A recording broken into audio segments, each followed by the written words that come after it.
Kelompok 11 Antropologi, antropologi, antropologi. Perkenalkan kami dari kelompok 11. Nama saya Muhammad Syafir, nomor 200747170. Perkenalkan, nama saya Putri Cia Kinanti, NIM 22026024194. Perkenalkan, nama saya Zazabila Ramadhani, NIM 220202477. Ini saya akan menjelaskan definisi psikologi antropologi. Antropologi adalah salah satu cabang ilmu sosial yang membahas budaya masyarakat suatu etnis. Kata antropologi sendiri sebenarnya berasal dari bahasa Yunani, anthropos dan logos. Anthropos sendiri berarti manusia, sedangkan logos berarti ilmu. Selanjutnya akan disampaikan teman saya. Di sini saya menjelaskan tentang tokoh psikologi antropologi. Tokoh tersebut bernama Kertojoningrat pada tahun 1990. Menurut beliau, menemukan bahwa beberapa manusia dalam kehidupan masyarakat dan kebudayaan non-Eropa Amerika ternyata bertentangan dengan yang mereka pelajari dari ilmu psikologi. Yang dimaksud adalah ilmu-ilmu dari budaya luar atau non-Eropa Amerika berbeda dengan budaya Indonesia. Kebudayaan tersebut mempunyai perbedaan di antara ilmu psikologinya. Maka dari itu, Kertojoningrat meneliti apa sih perbedaan yang terjadi. Selanjutnya, sejarah perkembangan psikologi antropologi. Menurut Amber pada tahun 1985 di buku halaman 388, antropologi psikologi adalah studi yang dilakukan oleh para ahli antropologi yang tertarik pada perbedaan psikologis di antara dan di dalam suatu masyarakat dan persamaan psikologis pada rentang yang luas pada masyarakat manusia.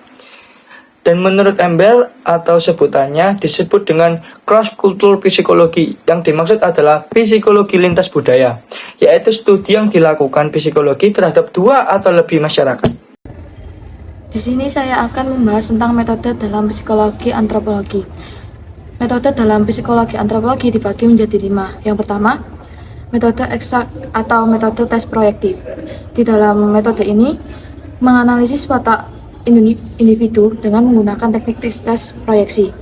Yang kedua, metode riwayat hidup atau biografi. Metode riwayat hidup atau biografi ini berhubungan dengan personal dokumen atau human dokumen. Tujuannya untuk mencapai suatu pengertian tentang suatu masyarakat, kebudayaan, dan tipe kepribadian suatu bangsa atau suku bangsa. Yang ketiga, metode pencatatan dan analisis mimpi. Di dalam metode pencatatan dan analisis mimpi ini berhubungan dengan teori psikoanalisa serta isi mimpi ataupun harapan mimpi. Yang keempat, metode pengumpulan dan analisis folklore.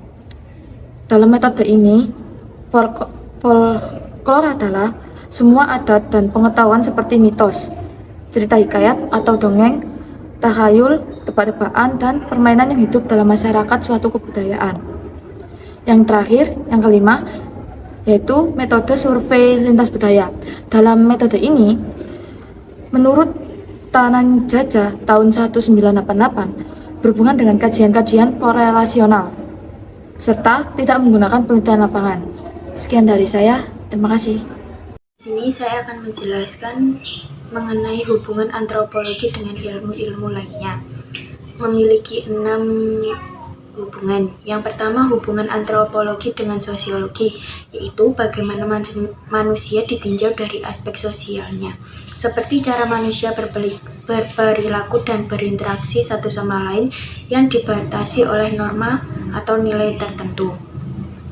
Yang kedua, hubungan antropologi dengan psikologi, yaitu bagaimana manusia ditinjau dari aspek psikologinya, seperti cara manusia berperilaku di lingkungan keluarga dan lingkungan sosialnya. Yang ketiga, hubungan antropologi dengan sejarah, yaitu bagaimana manusia ditinjau dari aspek asal-usul, seperti cara manusia hidup dari satu fase ke fase lainnya. Yang keempat, hubungan antropologi dengan geografi, yaitu bagaimana manusia ditinjau dari aspek tata ruang bumi, seperti bagaimana cara manusia menyesuaikan diri dengan kondisi lingkungannya, seperti cuaca, suhu, iklim, dan lain-lain.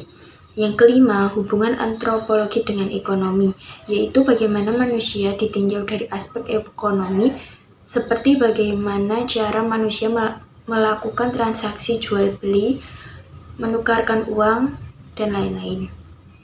Yang terakhir, hubungan antropologi dengan politik, yaitu bagaimana manusia ditinjau dari aspek kekuasaan dan kedudukan, seperti bagaimana cara manusia berkuasa dan mempertahankan kekuasaannya berdasarkan adat istiadat setempat. Sekian presentasi hari ini. Kalau ada kesalahan, mohon dimaafkan. Kalau ada yang sayang, mohon diungkapkan. Terima kasih.